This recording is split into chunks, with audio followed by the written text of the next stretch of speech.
네, 안녕하세요. 저는 오늘 지속 가능한 소프트웨어 개발을 위한 경험과 통찰이라는 제목으로 발표를 할 K타운 포유 백명석이라고 합니다.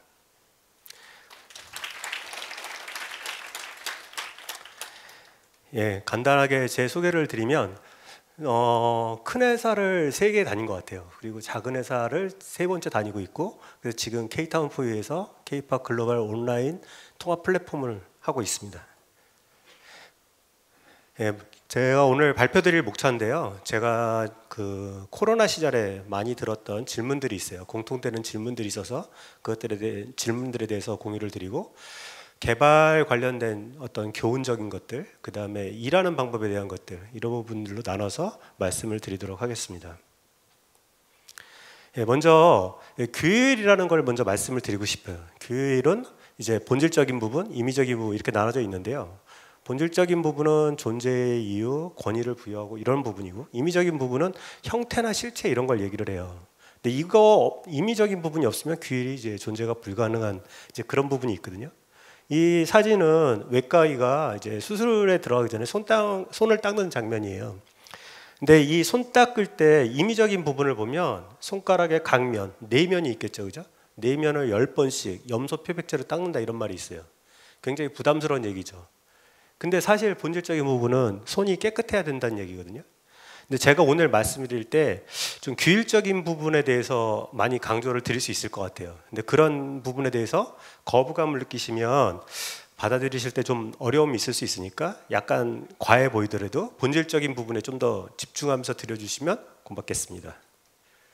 그다음에 제가 발표 제목에 이제 포함된 이제 지속 가능한 소프트웨어라는 말이 있는데요. 지속 가능한 소프트웨어는 이제 두 가지 측면으로 말씀드릴 거 있을 것 같은데, 먼저 이제 제일 첫 번째는 변화하는 요구사항을 지속적으로 수용할 수 있느냐라는 겁니다. 이제 제조업과 달리 소프트웨어는 이제 오픈하고 나서 유지 보수할 때 들어가는 변경 비용이 전체 비용의 80% 이상을 차지한다고 해요. 그리고 이제 품질과 비용과의 관계도 제조업과 소프트웨어는 굉장히 다릅니다. 그러니까 제조업은 품질이 높으면 비용이 높아요. 예를 들어서 스마트폰 보면 비싼 게 품질이 좋죠, 대부분. 근데 소프트웨어는 좀 이상한 게 있어요. 품질이 높으면 나중에 오픈한 이후에 변경 비용을 낮출 수 있어서 오히려 비용이 절감한 그런 비직관적인 면이 있어요. 이게 직관적이지 않기 때문에, 이런 비직관성 때문에 이 비용에 대한 부분을 설명하기가 어렵죠. 그리고 이런 부분을 개발 외 직군이나 경영진한테 뭐 소프트웨어 장인 정신이라든가 뭐 전문가 정신 이런 걸로 말을 하면 잘 안 맥히거든요. 그분들한테 비용이나 재무 측면에서 설명을 할 수 있어야 되는데 개발자분들 그런 거 잘 못하시죠. 그래서 이런 부분에 대한 노력이 필요하다 이런 말씀 드리고 싶고, 두 번째 이제 지속 가능한 소프트웨어 개발은 환경이 계속 변하고 있어요. 제가 처음에 이제 개발자로서 경력을 시작했을 때는 이런 인터넷 환경이 아니었어요. 클라이언트 서버 환경에서 터미널로 서버에 들어가서 텍스트 편집기 VI로 개발을 했어요. 그랬기 때문에 그때는 지도가 필요했어요. 이 사전 설계, 그러니까 잘 설계된 그런 설계도 지도가 있어야 내가 서버에 들어가서 이제 헤매지 않을 수 있었거든요. 근데 인터넷이 되면서는 PC나 노트북에서 IDE로 개발하게 된 거죠. 마치 운전할 때 지도를 보는 게 아니라 이제 내비게이션을 보고 운전할 수 있게 된 거죠. 그리고 이때 이제 사전 설계도 중요하지만 리팩터링이 굉장히 중요해진 그런 시대가 된 것 같아요. 근데 또 이 안에서도 굉장히 많이 바뀌었는데, 저는 리팩터링하고 TDD를 굉장히 좋아하거든요. 근데 여기서 보면은 TDD도 이제 도메인에서 시작해서 어플리케이션으로 나가는 인사이드 아웃 방식이었다가 또 그 방식 외에 아웃사이드, 그러니까 어플리케이션에서 안으로 들어오는 그런 방식이 또 많이 유행했고, 또 거기서도 모킹, 그러니까 모의 객체를 해가지고 사용하는 방식, 그 다음에 또 수직 슬라이스를 사용하는 방식 계속 변하고 있다는 거죠. 그러니까 이런 변화에 우리가 계속 이제 적응하면서 더 잘 개발을 해야 되는 거죠. 이런 걸 가지고 이제 말씀을 드릴 거고요. 이제 첫 번째 주제가 FAQ인데요. 이 말 많이 들었어요. 왜 우리나라에는 100발의 개발자가 없냐?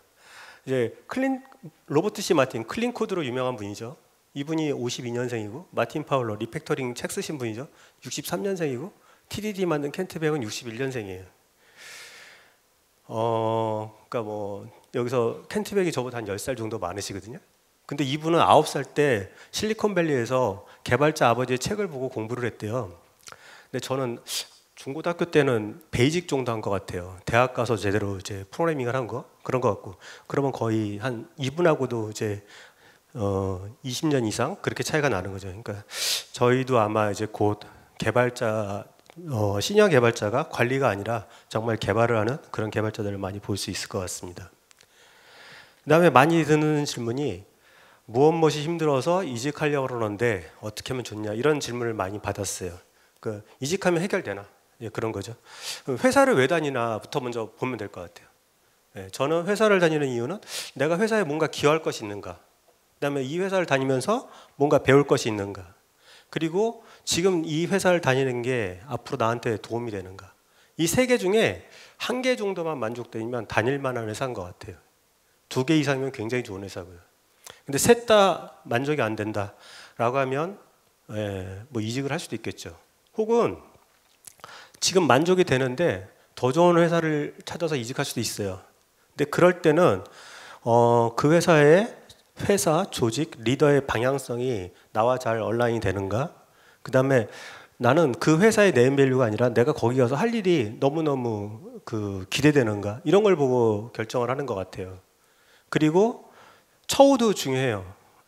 이직을 하면 적응하는 기간이 필요하고 이때 본인이 성과를 많이 못 내죠. 그러니까 처우도 좀 잘 받아야겠죠. 근데 처우는 부작용이에요. 사이드 이펙이란 말이에요. 이거는 하다 보니 돼야 되는 거지, 이걸 따라서 다니면 굉장히 피곤해질 거예요. 잘 받는다고 생각해서 갔는데 가보니까 나보다 더 많이 받는 사람이 있는데 그 사람이 나보다 못하는 것 같아. 그럼 되게 짜증나겠죠, 그죠? 그러니까 이거는 약간 따라오는 것 같아요. 예, 그 다음에 많이 받은 질문이 또 주니어와 시니어는 어떻게 다른가, 이런 질문이었어요. 주니어는 일단 저는 주어진 일을 잘하는 게 중요한 것 같아요. 자기한테 주어진 일을 잘해야 된다. 이 말은 뭐냐면 어떤 일이 주어졌을 때 그 일, 기능, 어떤 것들을 해야 된다라는 기능하고, 그리고 언제까지 해야 된다는 일정이 있을 거예요. 이걸 먼저 준수하는 게 먼저라고 생각해요. 그 다음에 품질을 높일 수 있다면 그거는 굉장한 주니어죠. 근데 품질을 높이겠다고 일정을 뭐 지연시키거나 아니면 기능을 누락하거나 그러지 말아야 된다는 거죠. 예. 만약에 정말 품질까지 만족해야만 배포를 할 수 있다라고 한다면 뭐 우리 팀 주니어는 1년 동안 배포를 못하는 일도 생길 수 있겠죠. 그리고 잘 모르면 잘 물어보라는 거예요. 언제까지? 이제 그만 물어보고 이거는 누구누구님이 알아서 하셔도 돼요 라는 소리를 들을 때까지 애매하면 물어봐야 된다는 거예요. 본인이 자의적으로 판단해서 피해를 입힐 수가 있어요. 그 다음에 시니어는 뭐가 다를까? 시니어는 업무의 완결성하고 품질이라고 생각해요. 시니어가 개발한 거는 누군가 다시 점검할 필요가 없이 뭐 진짜 안심하고 배포할 수 있는 그런 게 돼야 될 것 같아요. 그 다음에 품질, 이제 기능하고 일정 외에 품질도 굉장한 수준급이 나와야 되는 거죠. 그래서 향후 변경 비용을 낮출 수 있어야 된다라고 생각하고요. 시니어는 자기 혼자 잘하면 안 되는 것 같아요. 주위 동료들이 잘하도록 도와줄 수 있어야 돼요. 이런 분들이 시니어인 것 같고요. 그 다음에 이 위는 뭐가 있을까라고 보면 이거는 그냥 제 생각인데 뭐 개발 조직의 최고 리더 이런 분이 계실 것 같아요. 그런 분은 회사의 비전과 미션하고 이제 개발 조직하고 방향성을 맞추고 개발 조직을 만들고 개발 조직을 육성하고 개발 문화를 만들어가고, 그 다음에 개발 조직을 대변해서 타직군이나 경영진한테 이제 커뮤니케이션하고, 그다음에 회사의 어떤 정책 사항이나 이런 거를 개발자들한테 개발자들이 알아들을 수 있게 잘 전달하는 그런 역할을 해야 되는 것 같아요. 이 얘기도 많이 들었어요. TDD, 제가 뭐 TDD, 리팩터링, 코드 리뷰 이런 거 강연을 많이 했는데 그런 거 다 좋은 줄 알겠는데 우리 회사의 대표나 내 리더는 그런 걸 원하지 않는다. 그런 거 할 시간을 안 준다. 이런 얘기를 많이 하거든요. 예, 내 관리자는 무엇을 허용하지 않을 것이다 하는 거죠. 근데 정말 문제가 있는 조직도 있다고 해요. 저는 그렇게 많이 보지 못한 것 같은데 정말 있다고 하고, 근데 대부분은 우리가 결정해야 되는 전문적인 일에 우리가 허락을 요청한 건 아닌가라는 생각도 해봐야 된다는 거예요.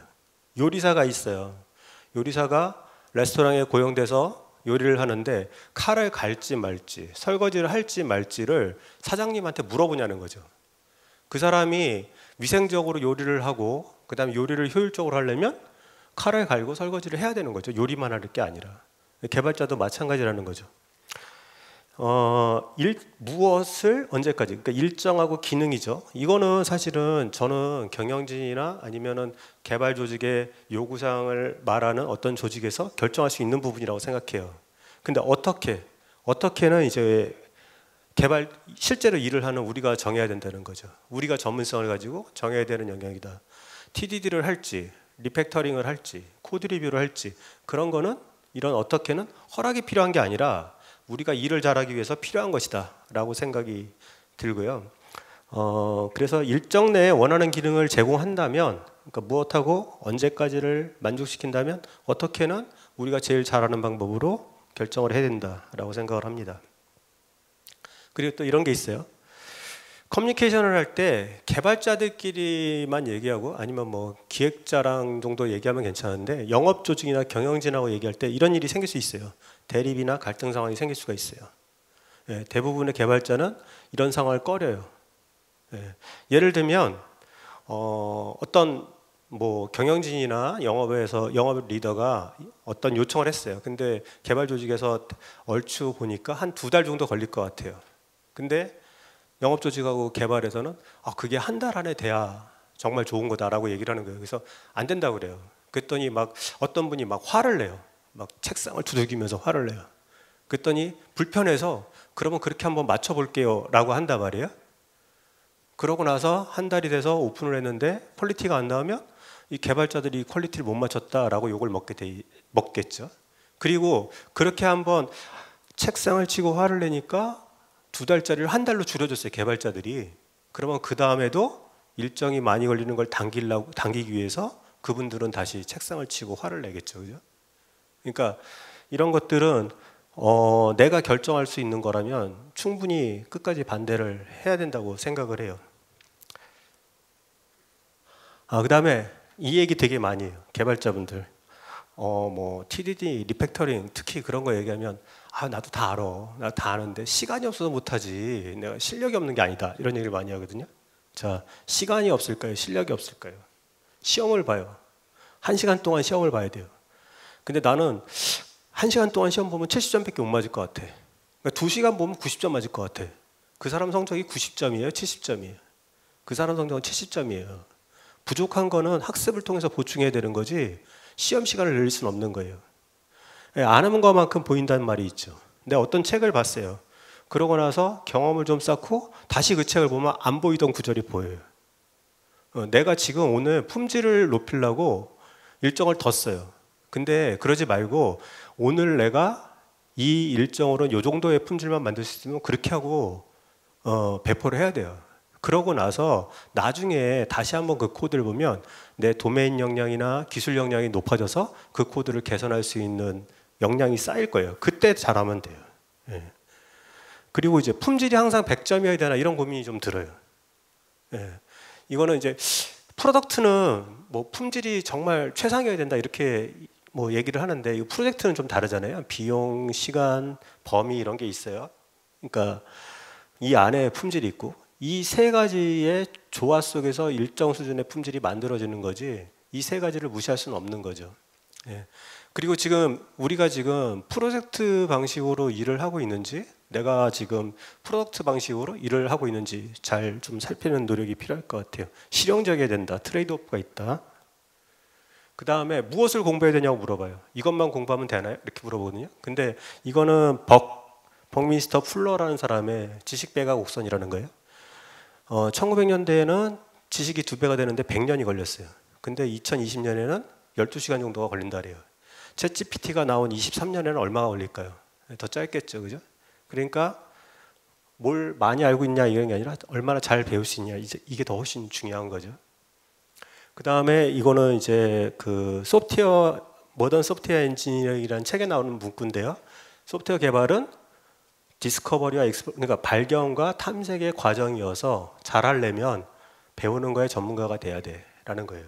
우리는 뭘 배우는 걸 잘해야 되지 어떤 걸 배울지 잘 예측하는 게 필요한 게 아니라는 거죠. 그리고 어떻게 공부해야 되냐 이런 얘기를 많이 물어보는데 저는 이렇게 그러면 당신은 어떤 루틴을 가지고 있냐라고 물어보거든요. 그러니까 뭐 제가 그냥 공부하는 것만 가지고 루틴을 보면 매일 아침에 일어나서 회사에 와서 일하기 전에 이런 일들을 하거든요. 이런 데서 보고 제목만 보기도 하고 소개까지만 보고 어떤 건 다 보고 어떤 거는 튜토리얼을 따라해보고 어떤 건 책을 사기도 해요. 이런 거는 그날 못하니까 투두리스트에 넘겨놓고 주말에 하거나 이렇게 하거든요.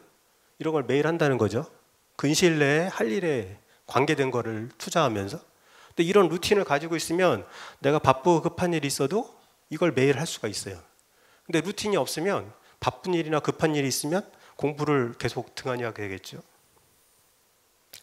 그리고 이제 그런 걸 물어봐요. 어떻게 하면 그 좋은 것들을 우리 구성원들이 할 수 있게 동기부여할 수 있냐라고 물어보거든요.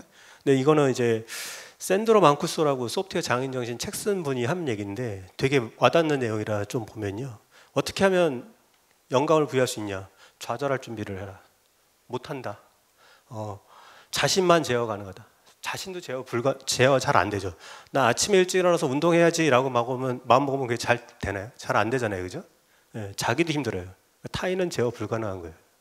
그러니까 영감은 얘도 사이드 이펙이에요. 뭘 하다 보니까 영감이 생기는 거지. 영감을 주는 걸 목표로 할 수 없다는 얘기예요. 그래서 모범이 되라고 얘기해요. 회사에 기여해라. 그 다음에 사람들한테 잘 대해라. 그 다음에 지각하지 말아라. 뭐 이런 거예요. 모범이 되라는 거예요. 근데 저는 이 말이 되게 와닿아요. 나를 보고 따라하고 싶어지는 마음이 생기면 사람들이 하는 것 같아요. 제가 강연할 때 라이브 코딩을 많이 넣으면 처음에 이런 거 물어봐요. 단축키가 뭐냐? 툴은 못 쓴 거냐? 인텔리제이 테마는 뭐냐? 이런 거 물어보거든요. 되게 좀 답답하죠. 근데 이런 거 물어봤던 분들은 나중에 그걸 공부하는 걸 발견할 수가 있어요.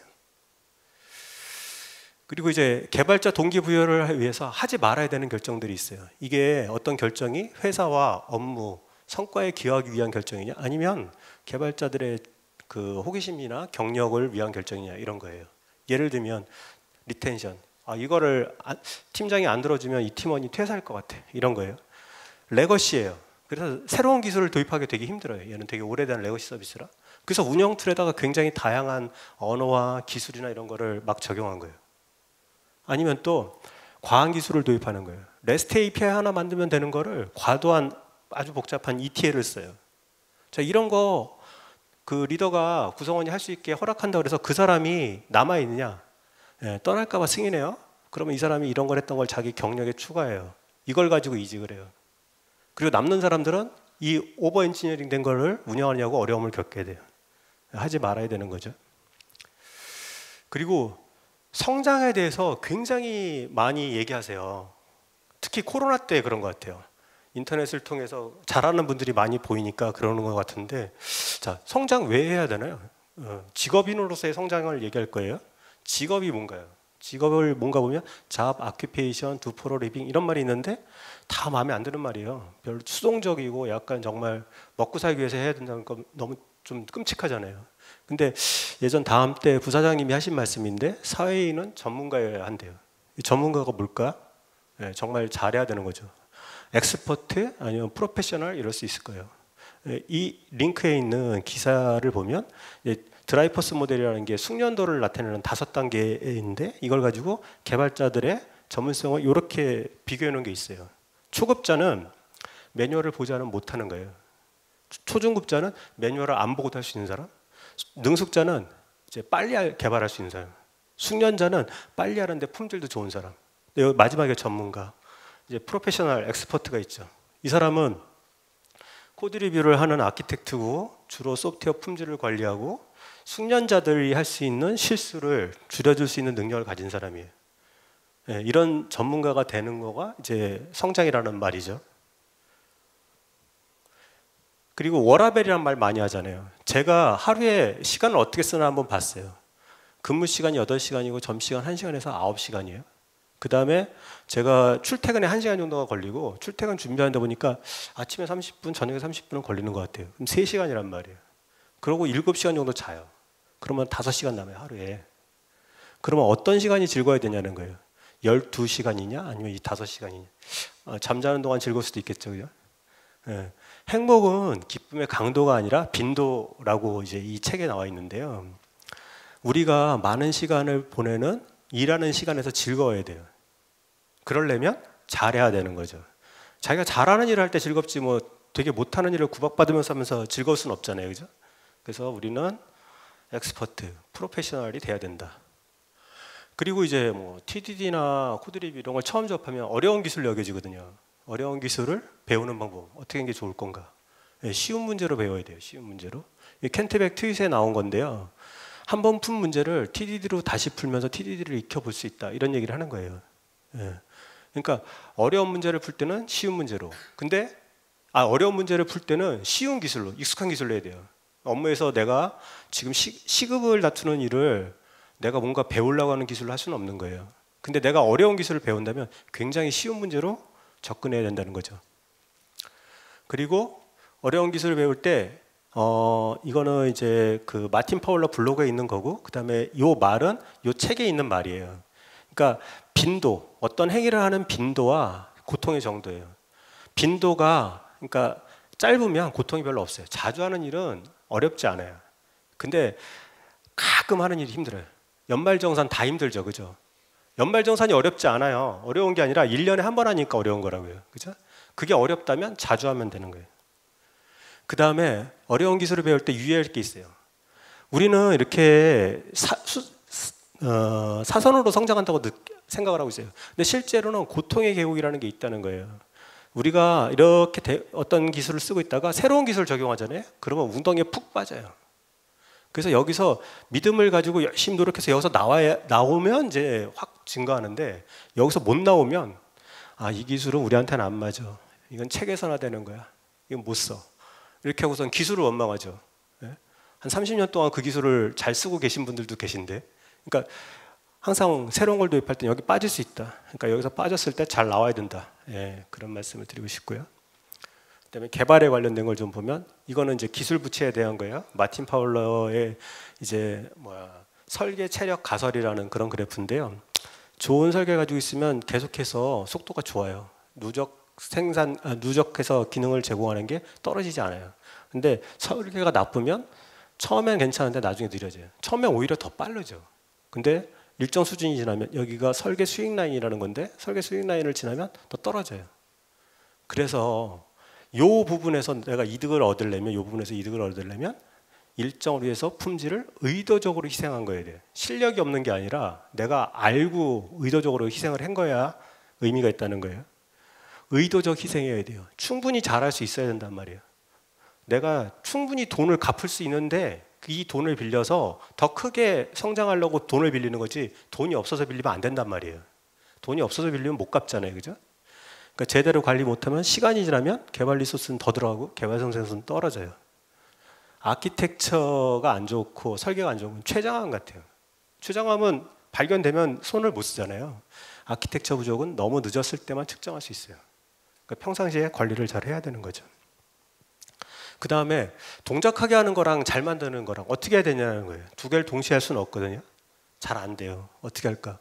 소프트웨어는 두 가지 가치가 있어요. 지금의 요구사항을 만족하는 행위가 있고, 향후 변경 사항을 잘 반영할 수 있는 어떤 구조적인 그런 면이 있단 말이에요. 근데 이렇게 두 가지 중에 구조가 더 중요하다고, 좋은 구조가 더 중요하다고 얘기해요. 근데 켄트백은 처음에 동작하게 만들고 그 다음에 좋은 구조를 만들어라고 얘기했거든요. 되게 모순되는 우선순위를 가지고 있어요. 어떻게 하면 좋을까? 동작하게 한 다음 반드시 올바른 구조로 만들고 다음 기능을 구현한다. 이 원칙을 따르면 돼요. 올바른 구조가 만들어질 때까지는 다음 작업을 진행하지 않는 거예요. 근데 이렇게 할 수 있는 유일한 방법은 아주 작은 단위로 하는 거예요. 아주 작은 단위로 작업을 하면 동작하게 만드는 거랑 올바른 구조로 만드는 게 거의 동시에 일어나는 것처럼 보여요. 분명히 분리돼 있어요. 10초 동안 구현하고 10초 동안 리팩토링 할 수 있는데, 잠깐만 떨어져서 보면 같이 일어나는 것처럼 보인단 말이에요. 이렇게 해야 된다는 거죠. 그래서 TDD의 레드, 그린, 블루, 그러니까 뭐 처음에 페일링 테스트를 만들고 돌아가게 만들고 리팩토링하고, 이거를 굉장히 짧은 주기로 하면 돌아가면서 좋은 구조를 갖는 게 가능하다라고 말씀드릴 것 같아요. 그 다음에 지금 저희 회사에서 하고 있는 방식인데, 이제 버티컬 슬라이스라는 게 원래 있는 말이에요. 예를 들면 처음에는 뭐 제일 나쁜 경우는 DB부터 설계하겠죠.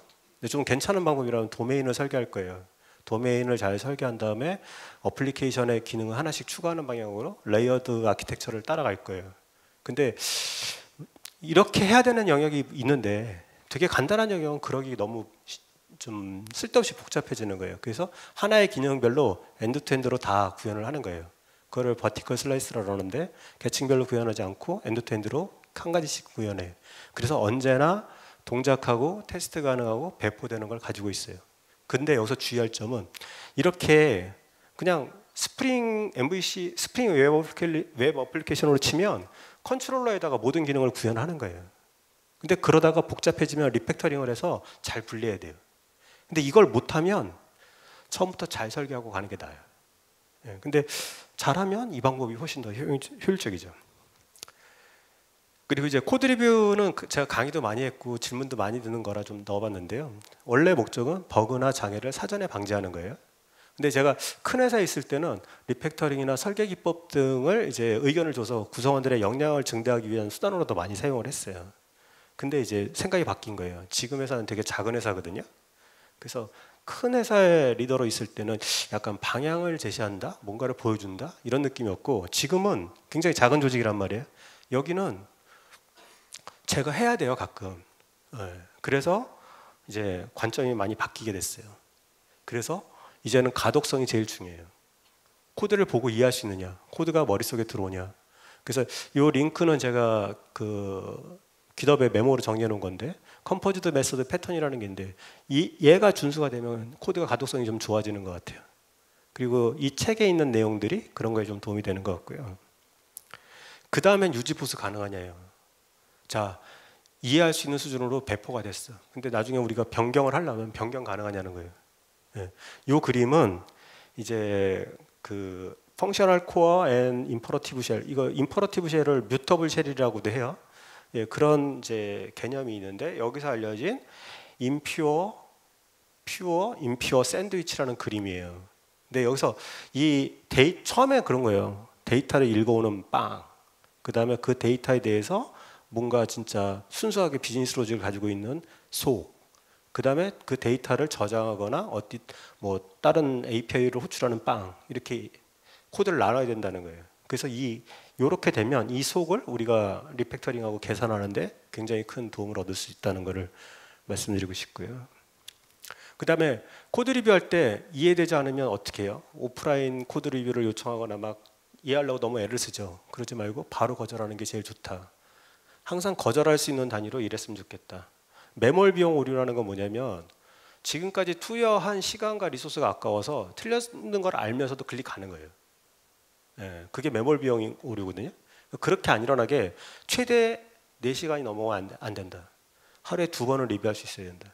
지금 저희는 말할 때 아침에 출근하면 30분 정도 리뷰하는데 쓰고 그 다음에 점심 먹고 오면 또 30분 정도 리뷰하는데 쓰자고 얘기를 했어요. 그럼 하루에 2번 리뷰가 되죠, 그죠? 그 작은 단위로 해야 된다.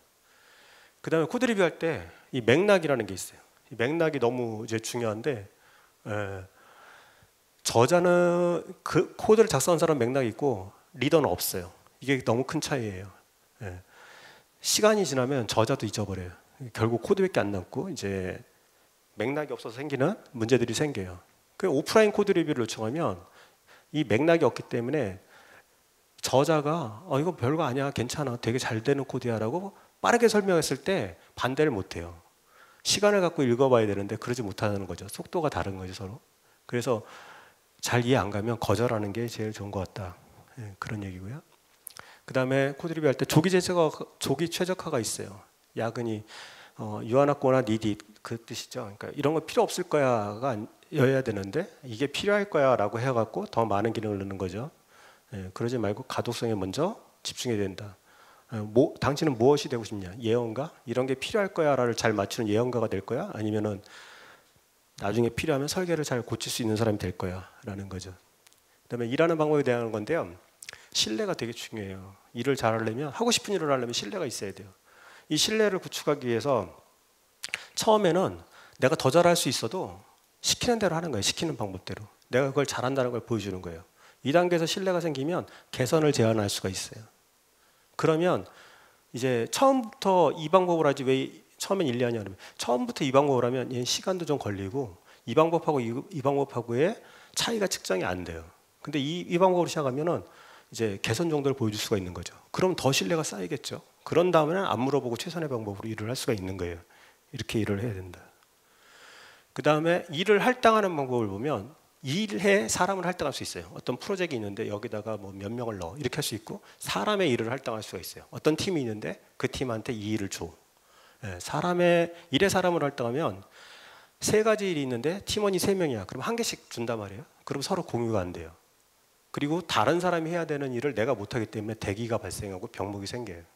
그리고 서로 업무 관련 협의를 안 하니까 우리가 왜 같은 팀인가 이런 생각까지 든다는 거죠.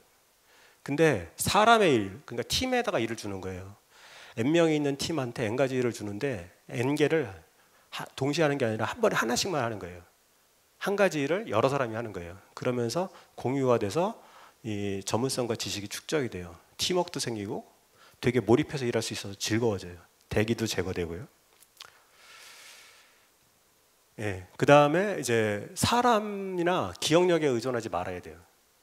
예, 머리가 좋다는 게 기억력이 좋은 게 저는 머리가 좋은 건 아니라고 생각하거든요. 논리적으로 접근하고 합리적으로 접근하고 무언가를 잘 배우고 이런 사람이 머리가 좋은 거죠. 근데 기억력이 좋은 거는 메모를 하면 돼요. 예. 추적 가능성이라는 말이 있어요. 트레이서빌리티. 이제 보잉 그 비행기 만드는 회사죠. 여기는 30년을 생산을 하면 30년 동안 사용을 한대요. 근데 보잉에서 이 생산 동안에 이제 굉장히 많은 개발을 했는데 요구사항 충족하게 개발이 됐는데 요구사항이 왜 나왔는지 추적 가능성이 없더래요. 그래서 다시 만들었대요. 왜냐하면 그 뒤 30년 때문에. 예. 더 이미 만들었던 거기 때문에 더 빨리 만들 수 있겠죠. 두 번째 만들 때는. 그래서 내가 무엇을 했다면 기덥, 지라, 위키 이런 데다가 잘 적어놔야 돼요. 그래서 내가 휴가를 가도 나한테 전화 안 하고 처리할 수 있어야 된단 말이에요.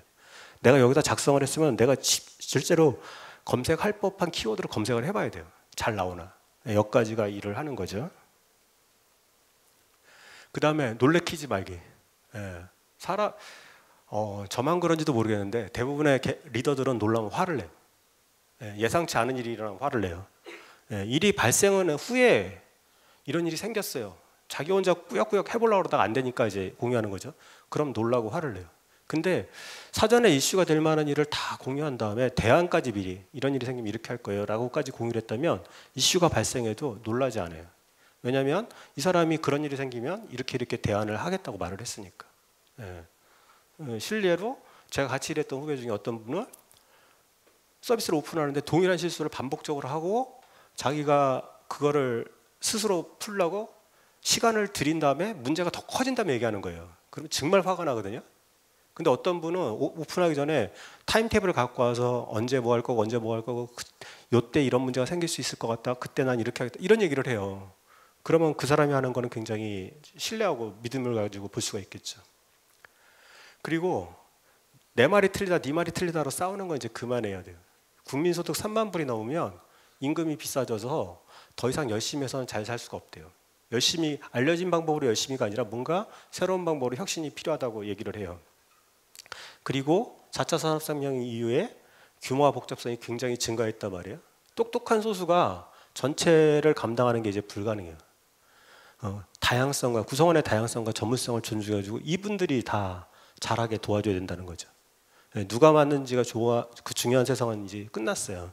아직 아까 본 지식 배가 곡선만 봐도 누가 맞는지는 별로 안 중요해요. 앞으로가 중요한 거지. 그러니까 어떻게 하면 잘할지 일이 되는 방향으로 일하는 게 중요한 세상이 됐어요. 혁신을 만드는 도전은 90%가 실패한다 그래요. 대부분 실패하는 거예요. 근데 이 10% 남이 성공하는 10% 때문에 세상이 바뀌는 거거든요. 그래서 실패가 될 거니까 작게 해야 돼요. 그런 거 위험한 걸 먼저 하는 거죠. 어차피 실패를 할 거라면 실패할 걸 먼저 하는 거죠. 최대한 빨리 해야 되고 그렇게 하기 위해서 작게 반복적으로 점진적으로 해야 된다는 거고요. 그 다음에 스테어 스텝, 그러니까 중간 계단이라는 거를 잘 만들어야 돼요. 최종 목표로 한 번에 가려면 굉장히 많은 추측을 해야 돼요. 이런 경우는 당연히 난이도가 굉장히 높고 실패 확률도 높아요. 진전이 굉장히 어려운 거죠. 이 아기 발걸음, 베이비 스텝 이거는 이제 켄트백인가가 얘기한 건데 한 번에 할 수 있는 거를 한 10번 정도 나눠서 하는 거예요. 한 번에 하려면 내가 실수할 수 있는 거를 10번에 나눠서 하면 실수할 일이 없죠. 그렇게 해서 이제 할 수 있다. 그리고 중간은 계단을 둬야 된다. 그러니까 처음 한 번에 가는 게 아니라 중간 계단을 둬야 되고 니즈 드리븐 필요하게 만들어야 된다는 거예요. 추측에 기반해서 하고 싶은 일 하지 말고 할 필요를 만들고 그 다음에 작게 진행을 하자는 거예요. 예, 중간 계단은 최종 목표에 도달한 후에 삭제할 수 있어요. 되게 바보 같은 짓이죠. 예, 어차피 지워질 건데 뭐하러 만들어. 예, 근데 이게 낭비가 아니고 얘가 있어서 우리가 최종 목표로 쉽게 갈 수 있는 거예요. 나눠서 가야. 그다음에 성과를 이제 얘기할 때, 성과 측정을 할 때 가치를 제공하는 코드를 작성을 많이 한 사람, 이 사람한테 가장 높은 성과를 부여해야 되냐는 거예요. 그러면 내가 뭘 만들어서 큰 가치를 제공할 수 있지만 내가 뭘 했는데 그게 없었더라면 어떤 일이 생길까도 한번 생각해 봐야 돼요. 예를 들면 내가 어떤 코드를 넣었는데 손실에는 우리 회사 영업이익이나 매출에는 기여를 하지 않았어요. 근데 그게 개인정보 보호에 관한 거였어요. 그렇다면 이게 없었으면 어떻게 돼요? 잘못하면 회사가 법적으로 큰 문제를 겪을 수 있죠. 그러니까 이런 것도 굉장히 중요한 기여란 말이죠. 그리고 코드 리뷰나 짝 프로그래밍 이런 거를 해요. 코드 리뷰로 정말로 많은 그 동료들의 성장을 도왔고 문제가 없도록 하는 데 기여를 했어요. 짝 프로그래밍을 통해서 또 동료들의 성장에 큰 기여를 했단 말이에요. 이런 사람들은 그러면 자기가 만든 건 없으니까 되게 낮은 성과를 받아야 되냐는 거죠. 그렇지 않다는 거죠. MS CEO 이제 사티아 나델라가 이제 그 마이크로소프트의 잃어버린 10년을 극복한 걸로 유명하죠. 그 전에 이제 그 스티브 잡스나 빌 게이츠나 스티브 발머 같이 하버드 출신들이 이제 많이 망가뜨린 거를 이분은 그냥 인도 지방대 나오셨대요. 그리고 MS의 평사원으로 들어갔대요. 근데 지금 CEO가 되는데 이분이 CEO가 된다면 굉장히 많이 바뀌었죠. 근데 이분이 중요하게 생각하는 게 뭐냐면 당신은 다른 사람의 성공에 어떻게 기여했나요? 라는 거예요. 요 글에 나오는 건데요. 당신이 얼마나 많은 일을 했는지 말고 우리 회사의 중요한 일, 과제에 당신이 메인이 아니더라도 어떻게 기여했냐, 그 성공에 어떻게 기여했냐 이걸 따지는 거예요. 예. 그렇게 성과를 평가해야 되는 거죠. 예, 그 다음에 우리 팀 에이스, 우리 팀에서 제일 잘하는 사람은 뭐라고 있냐는 거예요. 고급 개발자랑 초급 개발자가 짝 프로그래밍을 해요. 고급 개발자는 이 초급 개발자가 잘 못하니까 알려주냐고 속도가 느려져요. 생산성이 떨어지죠. 근데 이 초급 개발자는 본인의 남은 인생에 걸쳐서 가장 속도를 올릴 수 있는 뭔가를 배울 수 있는 거예요. 굉장히 가치 있는 일인 거죠. 그리고 이거를 어떻게 해석해야 되는지 몰라서 모 프로그래밍 그냥 한글로 썼는데요. 그러니까 여러 사람하고 페어를 하는 거죠. 근데 저희 회사에 있는 어떤 팀장님이 팀원들을 데리고 모 프로그래밍을 하는 거예요. 처음엔 제 입장에서는 좀 답답해요. 야, 그러지 말고 일을 많이 해라. 그럴 수 있잖아요. 근데 시간이 좀 지나니까 이 모 프로그램에 참여했던 팀원들의 역량이 많이 올라가는 거예요. 예, 그런 걸 보고 이제 되게 중요하다고 느꼈거든요. 그래서 여러 사람들이 우리 팀 에이스는 자기가 열심히 할 게 아니라 다른 사람들이 성과를 낼 수 있게 도와야 된다. 그 얘기를 하고 싶어요. 만약에 이 사람이 가동률이 100%야. 그러면 안 돼요. 사람들이 못 물어봐요. 미안해서. 그러니까 이 사람은 좀 여유 있게 남이 물어볼 때 대답해 줄 수 있는 그런 여유를 가지고 있어야 되는 거죠. 그래야 우리 전체가 잘 되는 거죠. 마지막 장표입니다. 그래서 저희 회사는 채용 중에 있고요. 저희 회사는 이커머스랑 물류를 하고 있어요. 그래서 이쪽에 전문 지식 있는 개발자면 너무너무 좋을 것 같고요. 그리고 저희가 데이터 분석을 잘 못하거든요. 그래서 데이터 엔지니어면 너무 좋을 것 같고 프론트엔드 경력 개발자 구하기 너무 힘든 것 같아요. 이런 분 오시면 너무 좋을 것 같고 백엔드 개발자인데 뭐 프론트도 상관없고요. 근데 AWS 기반의 데브옵스에 관심이 많은 분이면 저희 회사에 와서 뭐 업무에 기여하면서 같이 성장하실 수 있을 거라고 생각합니다. 네, 발표를 마치겠습니다. 감사합니다.